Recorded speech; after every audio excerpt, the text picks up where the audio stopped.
Boa noite, irmãos. Graça e paz, amém? Bom que você está aqui. Parece que o nosso calor não vai mais embora, né, Marcelo? Oh, Jesus amado, tá igual visita aqui, não sai mais. Que é isso? Irmãos, abra sua Bíblia comigo no Evangelho de Mateus. Nós temos um tempo mais escasso hoje. Temos apresentação, caso do domingo de Páscoa, então não podemos perder muito tempo. Mateus 28, nós vamos ler do versículo 1 ao 10. Enquanto você abre, me permita apenas dar a título de introdução. Nós estamos encerrando hoje essa pequena série de mensagens que começamos no mês de março, intitulada As Cenas da Páscoa. Nosso objetivo era observar e aprender com a última semana, os últimos momentos de Jesus antes da sua morte e ressurreição. No primeiro domingo nós falamos sobre Jesus na casa de Lázaro, naquela ceia onde Maria faz aquela expressão de adoração, e o título foi Corações Revelados. Onde Jesus está, os corações eles se revelam. Segundo domingo nós falamos sobre os anúncios da ceia. Jesus reuniu seus discípulos e ali naquele momento ele faz alguns anúncios que os homens ali não estavam esperando. E por último, semana passada, nós falamos então sobre as dores do Salvador. Os sofrimentos de Jesus, o que ele enfrentou na sua morte, naquela tortura, em todo aquele momento de angústia que ele vivenciou. E hoje eu gostaria de tratar com você sobre a ressurreição.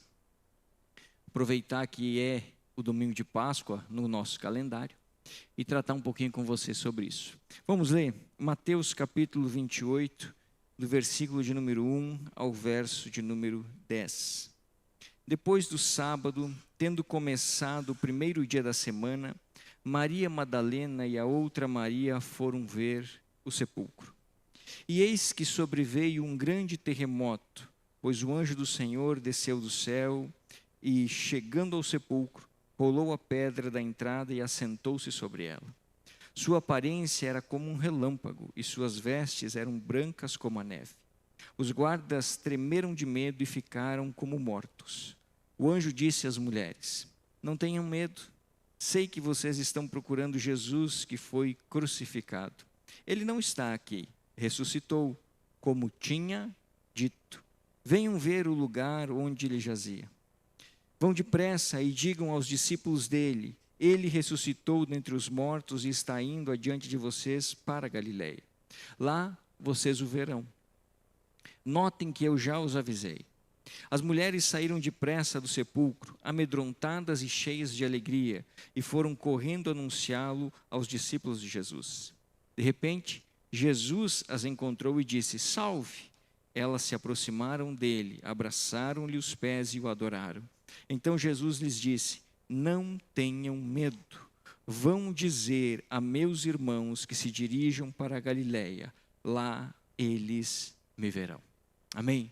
Você vai encontrar essa cena descrita nos outros 3 evangelhos. Cada um com o seu ponto de vista, com uma pequena peculiaridade individual de cada escritor. Mas a ressurreição ela é descrita nos 4 evangelhos. E toda vez que você lê, não tem como não se emocionar. Porque quando você lê o texto que nós acabamos de ler, nós estamos comprovadamente observando a vitória do plano de Deus contra o pecado. E estamos observando que a vitória transcorreu perfeitamente. Nós estamos vendo a cena final do que começou lá em Gênesis, quando Adão desobedeceu a Deus. Nós estamos vendo aqui diante de nós o cumprimento final daquilo que Deus predisse lá, quando olhou para Satanás na forma de cobra, ainda no jardim, e disse assim: o descendente da mulher lhe pisará a cabeça. Toda a história humana veio se desenvolvendo detalhe por detalhe para chegarmos a este ponto de vitória absoluta. Eu tinha um professor no seminário, um homem muito inteligente, que ele costumava dizer o seguinte: ele disse, a humanidade foi criada e foi se desenvolvendo até chegar no ponto máximo da sua história, que é a pessoa de Cristo Jesus. E ele olhava bem para nós e dizia assim: meninos, Daqui para frente, só descida. Daqui para frente já está tudo pronto, é só descida. O ponto máximo da humanidade foi Cristo. Billy Graham uma vez disse que a maior vitória ou o maior acontecimento do mundo não foi o ser humano pisar na lua, foi Deus pisar na terra. Esse foi o maior e grande acontecimento. E diante de nós, então, se debruça a cena final da missão de Cristo Jesus, a sua própria ressurreição. E é interessante, irmãos, perceber que o Evangelho não termina em tragédia. Quando nós observamos a última semana de Jesus, nós encontramos inúmeras tragédias e inúmeros problemas. Especialmente quando Jesus é preso, na sua tortura e no seu assassinato, nós encontramos uma gigantesca tragédia. Se terminasse ali, irmãos, o Evangelho não serviria para nada. Seria mais uma filosofia ou doutrina, como tantas outras existem sobre a terra. Mas a última cena do Evangelho não está no túmulo. A última cena do Evangelho não está na cruz. A última cena do Evangelho não é dita pela morte. A última cena do Evangelho é dita pela vida. É uma cena de triunfo. O Evangelho, a cena final, não é de desgraça e choro, mas é de festividade e alegria. Jesus ressuscitou. E não foi algo simplesmente de uma hora para outra. Se você fizer uma leitura rápida, só em Mateus, você vai perceber que Jesus, no mínimo 4 vezes, já havia anunciado que isso iria acontecer. Ele já havia predito aos discípulos essa realidade. E nós, como igreja, precisamos, irmãos, entender o valor da ressurreição de Cristo para o cristianismo. Sem a ressurreição, nós não teríamos ouvido falar sobre Jesus. Ou no máximo teríamos ouvido, mas o impacto não seria tão grande. Afinal de contas, a morte venceu. Afinal de contas, não há mais o que fazer. Sem a ressurreição, a mensagem cristã perde o sentido. Porque o que difere a nossa mensagem de todas as outras religiões do mundo é justamente o impossível. Cristo está vivo, Ele ressuscitou. Sem a ressurreição, nós continuaríamos na escravidão do pecado, porque significa que o sacrifício da vida de Cristo não teria sido válido, não teria sido aceito por Deus, a morte teria vencido, e nós estaríamos tão lascados como sempre estivemos. Mas Cristo ressuscitou. A nossa fé não é baseada num Salvador morto, mas num Rei que está vivo, que venceu a morte e que reina ainda hoje e reinará pela eternidade, soberano sobre todas as coisas. A grande diferença do cristianismo para as demais religiões se encontra na pessoa do seu Salvador. O islamismo acredita em Maomé como seu grande profeta, mas Maomé está morto e você pode visitar o seu túmulo.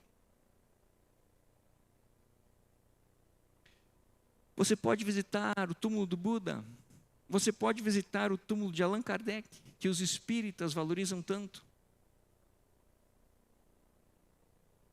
Mas Cristo não. Cristo não está num túmulo. O seu corpo não está em decomposição. Ele não se encontra corporalmente em nosso mundo. Ele ressuscitou. A diferença é essa. A ressurreição de Jesus, ela faz completa diferença do que nós cremos para o que todo o mundo crê. E esse é o grande problema quando se trata de Cristo Jesus. As pessoas gostam da ideia, gostam do personagem, mas as pessoas têm muita dificuldade de aceitar o sobrenatural, a ressurreição, a divindade, o senhorio de nosso Salvador. Mas isso não nega o fato de que nós estamos diante de uma cena que causa profundo impacto no coração de quem lê. Traz emoção, mas não apenas isso. Quando nós lemos sobre a ressurreição de Jesus, nós somos desafiados em 2 sentidos. E rapidamente essa noite eu gostaria de ver quais são os sentidos e quais são os desafios que a ressurreição de Jesus apresenta para mim e para você. Primeira coisa, nós somos desafiados internamente. A ressurreição de Jesus me desafia a crer que isso aconteceu. Porque diante de um relato bíblico como esse, irmãos, eu não tenho como ficar em cima do muro. Ou eu acredito, ou eu não acredito. Eu não posso me manter na política da boa vizinhança. Não tenho opinião sobre isso. Quem não tem opinião já expressa a sua falta de fé. A ressurreição de Jesus, ela é um desafio interno. Porque ela mexe dentro de nós no sentido de nos desafiar a cremos que um morto pode voltar à vida ou não? Cremos que Cristo verdadeiramente ressuscitou do túmulo, dos braços da morte e está vivo hoje? É um desafio, não podemos dizer que não. O versículo 5 e 6 trazem a mensagem do anjo. E o anjo diz assim: não tenham medo, sei que vocês estão procurando Jesus, que foi crucificado. Até aí tudo bem. Era comum em Israel, antes do sepultamento, você ungir o corpo. Mas como Jesus morreu no limiar do sábado, não foi feita a unção adequada, porque sábado não se podia fazer isso. Então se colocou Cristo no túmulo, e no primeiro dia da semana, o domingo, e por isso o domingo é o dia do Senhor que nós chamamos, porque é o dia que Cristo ressuscitou. E o domingo não é o último dia da semana, é o primeiro, e é por isso que nós viemos à igreja, porque é a ideia da primazia, o mais importante, o melhor, o primeiro sempre para Deus. Amanhã nós vamos trabalhar para cuidar dos nossos negócios, mas hoje é o dia do Senhor, é o dia em que Cristo ressuscitou. Então, até aqui normal, as mulheres estavam fazendo o papel delas. E elas não esperavam encontrar outra coisa no túmulo senão um cadáver. É isso que nós esperamos. Quando você vai em um velório, você espera que o defunto levante? Não. Nós nem sequer cogitamos a ideia, porque a nossa fé é muito fraca. Mas nós vamos lá sabendo que vamos encontrar um corpo. Um corpo que não se mexe, que não fala, que não respira. Um corpo de onde a vida foi tragada para fora. É como um pote vazio, que não há mais nada dentro. As mulheres esperavam encontrar isso. Mas o anjo segue, porque no verso 6 ele diz assim: ele não está aqui. Até aí, tudo bem, pode ser que alguém pudesse ter roubado o corpo, acontece até hoje. Alguém poderia ter tirado, escondido, não sei. Mas o que o anjo segue falando é o que desafia a nossa fé. Porque o anjo diz assim: ressuscitou. E ele acrescenta um detalhe que as mulheres não lembravam. Ele já havia dito que ia acontecer. Ele já havia falado que ia ressuscitar. Ele não está aqui não, ele ressuscitou. E o anjo ainda chama as mulheres para dentro do túmulo e diz assim: venham e vejam, não há corpo, não há defunto. Ele ressuscitou. Irmãos, a ressurreição, ela é o fato central da fé cristã. A crença na sua autenticidade é vida, é vital, é importantíssimo. Porque se eu não creio que Cristo ressuscitou, como poderei crer que Ele me dá a salvação? Afinal de contas, nós precisamos concordar. Você já viu algum morto fazer alguma coisa? Você já viu algum defunto fazer alguma coisa? O lugar mais silencioso que existe na face da terra é o cemitério. O lugar mais seguro que existe na face da terra é o cemitério. Porque o defunto não faz nada. Ele não pode fazer nada. De modo que a crença na ressurreição, ela é fator primário, central. Agora, é óbvio que quando a gente fala sobre ressurreição, é no mínimo controverso. Para muitos chega a ser fantasioso, coisa de filme, de gente que não pensa direito. E para muitos outros chega a ser impossível. Mas também há um grupo que se encaixam muitos cristãos, que tem muitas dúvidas, que quer acreditar, mas que lá no fundo do coração, baseado na lógica humana, fica pensando: mas eu nunca vi esse negócio acontecer. Como é que é assim? Isso é complicado. Deixa eu te dar uma boa notícia. Não se preocupe, você não é o único que tem dificuldade de acreditar.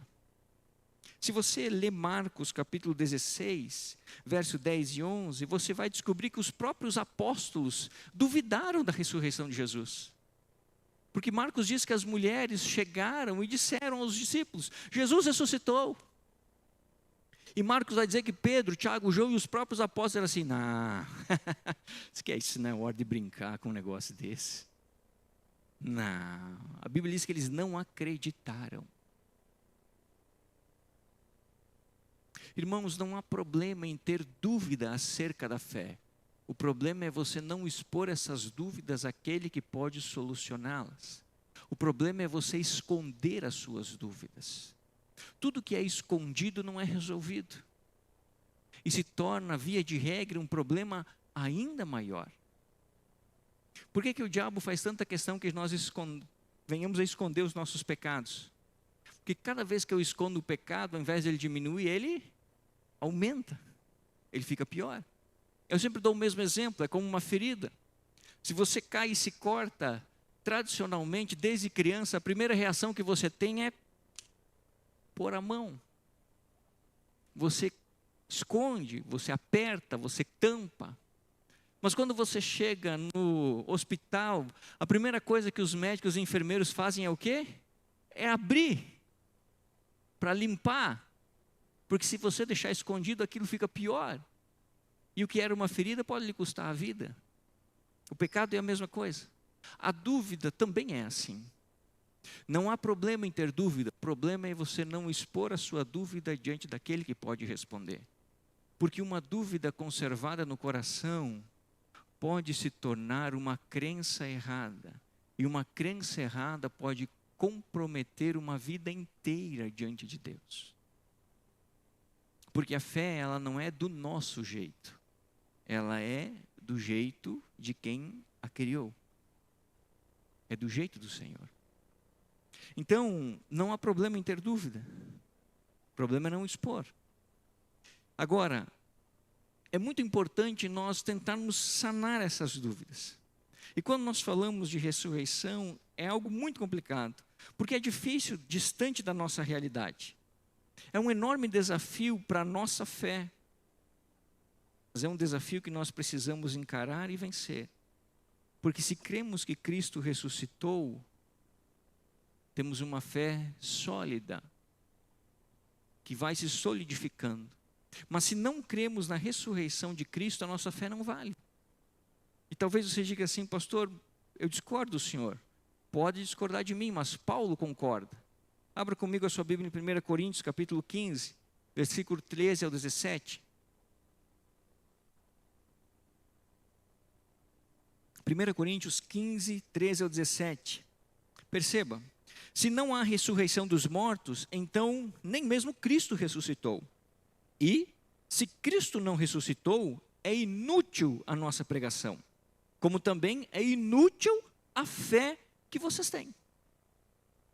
Mais que isso, seremos considerados falsas testemunhas de Deus, pois contra Ele testemunhamos que ressuscitou a Cristo dentre os mortos.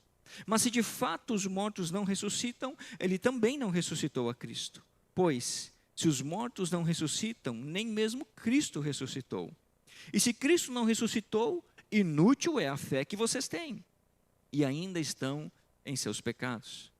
Perceba que Paulo chega a 4 conclusões impactantes, se nós não crermos na ressurreição.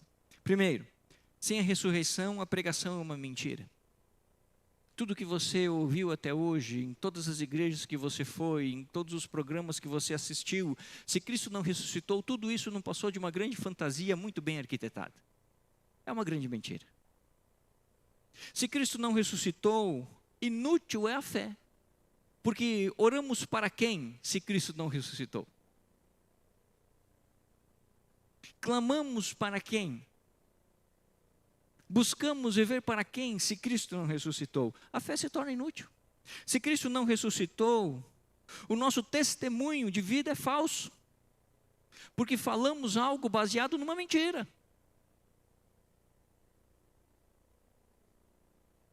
Por último, se Cristo não ressuscitou, ainda estamos presos em nossos pecados. Porque a ressurreição de Cristo é a prova de que seu sacrifício foi aceito por Deus, consequentemente o pecado foi pago. Agora, se Cristo não ressuscitou, o sacrifício não foi aceito. Se o sacrifício não foi aceito, nós continuamos com a dívida. Não adianta você ter alguém que pague a sua dívida se quem quer receber não aceita o pagamento, ou adianta? Não adianta. Mas a ressurreição é a comprovação de que Deus aceitou o pagamento. E se Deus aceitou o pagamento, a nossa conta está limpa, não somos mais devedores. Como Paulo diz, devemos apenas o amor de uns para com os outros. Mas o nosso débito com o Senhor foi pago pelo Senhor Jesus na cruz. Mas a pergunta continua: de que modo nós podemos crer nessa realidade de ressurreição que é tão distante de nós? A Bíblia nos ajuda. A Bíblia e a nossa experiência prática. Em primeiro lugar, a Bíblia. Bem, perceba comigo que no verso 6 o anjo diz: ele não está aqui, ressuscitou como tinha dito. Venham ver o lugar onde ele jazia. Esse mesmo anúncio se encontra nos outros 4 evangelhos. A ressurreição é um fator histórico, documentado e testificado por inúmeras testemunhas. Talvez você diga assim: pastor, não vale, a Bíblia não é documento histórico. Claro que é, claro que é. A arqueologia está aí para nos provar que a Bíblia é um documento histórico. Especialmente os textos históricos. Nós não estamos falando de salmos, que é poesia. Nós estamos falando de um relato histórico, de um acontecimento. Bom, se a Bíblia não é um documento histórico, como é que eu vou acreditar em pedaços de pergaminhos e não sei quantos mil anos atrás e conceder a eles o direito de serem históricos e a Bíblia não? Tem que ser justo. Ou é para um tudo, ou é para tudo nada. A Bíblia ela é um documento histórico, comprovadamente histórico ao longo dos séculos. Quanto mais se estuda, quanto mais se analisa, quanto mais se procura, mais se comprova que os fatos históricos, bíblicos, registrados nos textos sagrados, são verdades. Basta você ler um livro de arqueologia bíblica. Ou fazer uma procura simples na internet. A Bíblia comprovada pela arqueologia, por exemplo. E você vai descobrir relatos impressionantes da perfeição milimétrica do texto bíblico em acontecimentos históricos.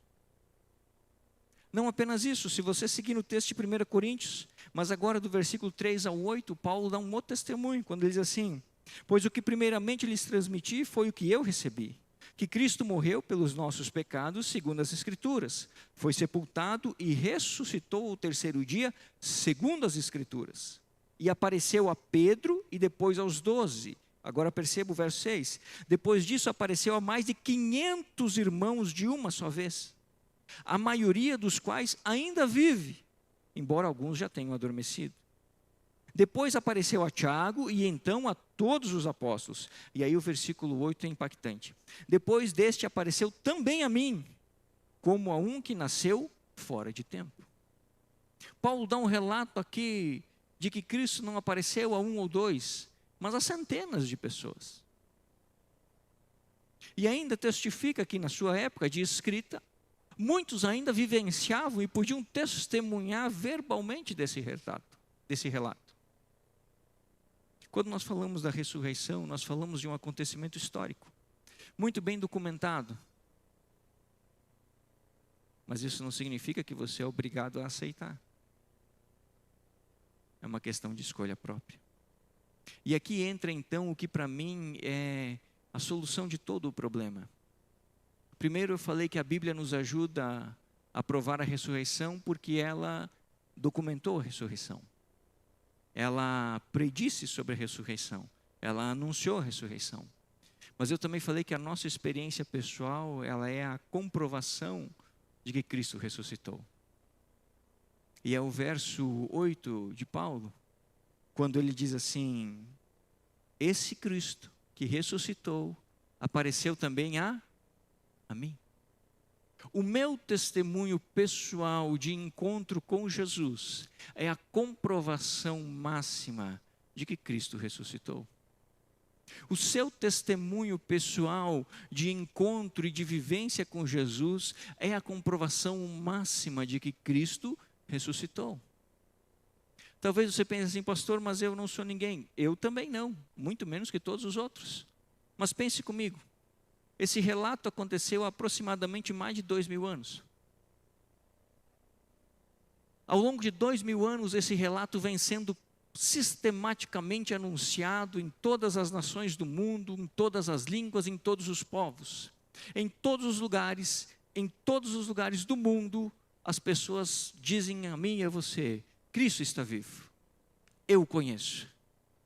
Pessoas que não se conhecem, pessoas que nunca se conversaram, pessoas que nunca trocaram relacionamento, mas que dizem a mesma coisa. Isso não apenas um ano, mas durante mais de 2000 anos. Hoje, os especialistas dizem que há mais de 1 bilhão de cristãos sobre a face da terra. Você acha que 1 bilhão de pessoas conseguiria combinar uma mentira? Se você já mentiu em grupo, você sabe que não funciona. Sempre tem um dedo duro. Não adianta, você pode ensaiar o máximo que você puder.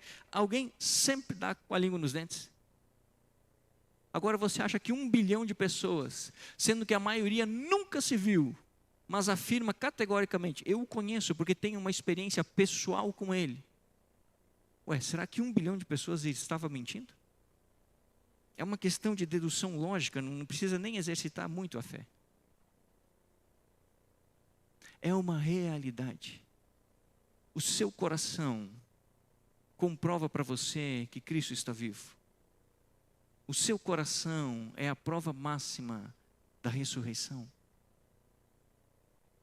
Porque nós conhecemos ao Salvador, não a história de um Salvador, nós conhecemos o Salvador. Há uma grande diferença em conhecer a história de Jesus e conhecer a Jesus. São questões muito diferentes. Qualquer pessoa pode conhecer a história de Jesus, ela é pública, ela não é escondida de ninguém. Qualquer ser humano pode conhecer a história de Jesus, mas nem todos os seres humanos conhecem a Jesus. Porque conhecer implica relacionamento. É o que Jó, quando passa pela sua tribulação, em determinado momento de angústia, depois de ter perdido os filhos, a esposa estar de cara virada para ele, ter perdido todos os seus bens, estar com a saúde em frangalhos, ele se volta e diz assim, antes eu te conhecia, porque eu ouvia falar a teu respeito, agora os meus olhos te veem. Qual foi a diferença de Jó de antes para Jó de agora? A diferença de antes é que Jó vivia uma religião muito bem pautada e se esforçava para vivê-la. Agora Jó tinha um relacionamento. Era além da religião, era superior à religião. Pastor, como é que eu sano a minha dúvida? Volte-se para Cristo. Volte-se para Cristo. E peça para Deus, e Deus provará o seu coração. Nós temos um problema, irmãos. Nós oramos pouco, e o pouco que oramos errado. Nós basicamente nos voltamos a pedidos materiais, quando deveríamos nos voltar a pedidos que fortalecem a nossa fé. Eu lembro um testemunho de um pastor, que depois de 3 anos orando com muita intensidade, ininterruptamente, todos os dias, para que Deus lhe usasse com grande poder e intensidade, Deus falou com ele, de uma maneira muito clara. E Deus disse assim, não vai dar certo, você está orando de jeito errado. Ele falou assim, como estou orando errado? Estou orando para o Senhor me usar, como estou orando errado? E Deus falou para ele assim, não, a oração não é para eu te usar, a oração é para você me conhecer. É para você me conhecer mais. Quanto mais você me conhecer, mais você vai ser usado.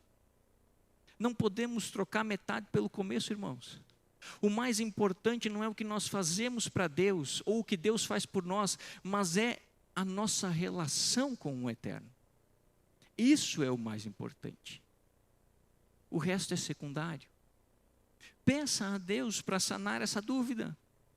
Se a lógica não funciona, e às vezes não funciona, Deus é um Deus real. que fala e comprova a sua existência, que manifesta o seu poder e que responde às orações. Peça a Deus. O nosso coração é o testemunho vivo de que Cristo está vivo, ressuscitou, é real e faz grande diferença em nossa vida. Deixa eu acelerar, irmão, senão não vai dar certo. Vamos para o 2, deixa esse aqui de lado agora. O segundo desafio, ele não é interno, ele é externo. O primeiro desafio da ressurreição, ela nos confronta na fé. O segundo desafio é na ação, na atitude. Proclamação. Abra comigo o texto que nós estávamos lendo de Mateus. Olha o verso 7 ao verso 10. Olha o que diz o anjo. Vão depressa e digam aos discípulos dele: ele ressuscitou dentre os mortos e está indo adiante de vocês para a Galiléia. Lá vocês o verão. Notem que eu já os avisei. As mulheres saíram depressa do sepulcro, amedrontadas e cheias de alegria, e foram correndo anunciá-lo aos discípulos de Jesus. De repente Jesus as encontrou e disse: salve! Elas se aproximaram dele, abraçaram-lhe os pés e o adoraram. Eu gosto dessa frase, perceba o respeito, a admiração e o zelo dessa frase. Aonde foi que as mulheres abraçaram? Os pés. Os pés. Irmãos, o nosso Deus é amor, mas nós nunca podemos esquecer que Ele continua sendo o Senhor Deus Todo-Poderoso. Nós temos criado uma geração que não tem respeito e não tem temor por Deus. Trata Deus como se fosse seu colega de escola, seu companheiro de academia. Não é assim. Deus sempre foi e sempre será Senhor. Senhor. Agora olha o que Jesus disse. Então Jesus lhes disse: não tenham medo. Vão dizer aos meus irmãos que se dirijam para a Galiléia. Lá eles me verão.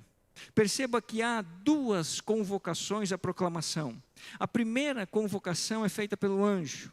O anjo, no versículo 7, orienta as mulheres a anunciarem a ressurreição de Jesus aos discípulos. Ou seja, os apóstolos, o grupo mais íntimo. Agora, Jesus orienta que o anúncio seja não aos discípulos, mas aos irmãos, a todos os que creem. Aqui, irmãos, há algo que nós necessitamos pensar um pouco. No nosso tempo, nós vivemos um anúncio do Evangelho que tem girado em torno da centralidade do homem. Venha para Cristo que a sua vida vai ser melhor. Venha para a igreja que aqui você vai encontrar um ambiente de bênção e vai ser bom para a sua família. Nenhuma dessas duas afirmações está errada. O problema é que elas são colocadas no lugar errado. A centralidade da fé não é o que Deus faz ou pode fazer por nós, mas é a própria pessoa dele. E aqui está o erro. Nós anunciamos as benécias de Cristo antes de anunciar o próprio Cristo. Perceba que o que o anjo falou para as mulheres dizerem aos discípulos e o que Jesus disse para dizerem aos irmãos não era: olha, Jesus vai nos abençoar, olha, Ele vai cuidar da nossa família, olha, Ele é muito bom. Não, não. Ele ressuscitou, Ele está vivo, ou seja, a realidade da salvação, da libertação do pecado, da libertação de Satanás foi comprovada. O verdadeiro evangelho, o verdadeiro anúncio do evangelho não é apenas as benécias, mas é quem as faz primeiro. Não há erro em falar do que Deus é capaz de fazer, mas é errado colocar o que Deus é capaz de fazer antes de Deus. É como colocar a carroça na frente dos bois. A bênção nunca pode vir antes do abençoador. E o nosso interesse nunca pode repousar no que Deus pode fazer, mais do que repousa em quem Deus verdadeiramente é. Eu tenho lido um livro e tenho sido impactado, irmãos. Quando eu acabar de ler, eu quero indicar para vocês. Sobre a igreja perseguida na China, de 1970 a 1980. E conta a história de um homem, irmãos, que ele não tinha muitos bens, ele não tinha casa, ele não tinha carro. Ele passou anos na prisão simplesmente porque ele pregava a salvação em Cristo Jesus.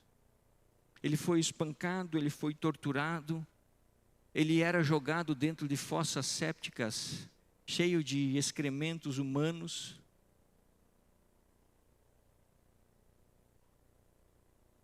Por amor a Cristo. Ele não tinha nada, absolutamente nada. Mas é impactante você encontrar os relatos da história desse homem, onde nos momentos mais difíceis da sua vida e de maior angústia, ele se volta a Deus com alegria, sabendo que Deus está cuidando dele. O que esse homem nos ensina, irmãos? Ele nos ensina que as bênçãos são boas, é óbvio que são, mas nunca serão tão valiosas quanto o próprio abençoador. Deus é mais importante que as suas bênçãos. Nós precisamos evangelizar falando sobre a verdade. A verdade é, Cristo ressuscitou. E por último, irmãos, terminando, me encanta nesse texto quem foi escolhido para testemunhar a ressurreição e para anunciá-la. Deus escolheu as mulheres, e isso me encanta, irmãos. Porque no tempo do relato bíblico, as mulheres eram menos do que objetos. Elas não tinham voz, não tinham vez. Para você ter uma ideia, o testemunho de uma mulher não era válido no tribunal, não valia. Se tivesse tido um crime, só uma mulher testemunhou, o criminoso saía impune, porque não valia o testemunho da mulher, não se considerava digno. Os rabinos tinham uma oração que dizia o seguinte: Deus, eu te agradeço, porque o Senhor não me fez nascer mulher. Esse era o clima da época de Jesus. Agora eu pergunto para você, quem foi que Deus escolheu para serem os primeiros a testemunhar fisicamente da ressurreição? As mulheres. As mulheres. Aquelas a quem ninguém dava valor, aquelas a quem ninguém atribuía título nenhum, aqueles a quem ninguém ouvia. Deus deu o privilégio de serem as primeiras a ver e a perceber. Mas não apenas isso. Deus entregou também a elas, assim como a mim e a você, a responsabilidade de anunciar a salvação. Perceba que o anjo não diz, chame Pedro, que eu quero que ele fale da ressurreição. Perceba que Jesus não diz, chame Tiago, que eu quero que Tiago fale. Jesus assim, vocês mulheres, vocês vão falar para os homens, vocês vão pregar a ressurreição. Olha que interessante. E aí eu não posso deixar de me esquecer do nascimento de Jesus. Quando Jesus nasceu, os anjos pregaram para quem? Para os pastores. E os pastores eram mal vistos na sociedade, porque a função deles era uma função suja, de modo que eles estavam sempre impuros, não podiam exercer a religião. Era uma classe inferior. Mas os anjos apresentaram o coral celestial para quem, irmãos? Para os sacerdotes? Não, para os pastores. Deus se revela àqueles que nós consideramos insignificantes. Deus se mostra àqueles que o mundo dá menos valor. Deus tem prazer em abrir os céus para aqueles a quem o mundo não abre uma brecha para nada. Sabe por quê, irmãos? Porque Deus não vê divisão de raças, classes ou etnias. Deus, quando olha para nós, vê apenas uma coisa: os seus filhos. E se você é pai, você sabe que não há diferença nenhuma entre seu filho e sua filha, entre seu filho e seu outro filho. Todos eles são filhos e você ama a todos igualmente. Eu acho lindo isso, irmãos. Ali tinham apóstolos e discípulos, mas Deus escolheu aquelas que o mundo não considerava dignas de nada. E a elas revelou um túmulo vazio. Em contrapartida, Deus está dizendo para nós, olha, a ressurreição não é uma questão de lógica, é uma questão de fé. Ou cremos ou não cremos. Não há como estar em cima do muro. Eu gostaria de terminar dizendo para você que essa gloriosa notícia que Deus comissionou as mulheres a entregarem aos discípulos e aos irmãos, Deus comissionou a mim e a você, que somos seus discípulos. Hoje, 2024, Brasil, quem deve proclamar a ressurreição somos eu e você. Eu e você somos os comissionados de Deus para a proclamação da fé em Cristo. Eu quero terminar com uma pergunta. Você tem cumprido essa comissão ou não? Feche seus olhos, vamos orar. Senhor nosso Deus, nós te damos graças. Nos voltamos à tua presença, Senhor, reconhecendo a tua grandeza, sabedoria, soberania e o teu poder. Deus, que o Senhor possa tirar de nosso coração toda sombra de dúvida quanto a este grande milagre, este vitorioso milagre que o Senhor operou. Mas mais do que isso, que o Senhor possa pôr em nosso coração, ó Pai, o desejo de cumprir a comissão que o Senhor nos ordenou.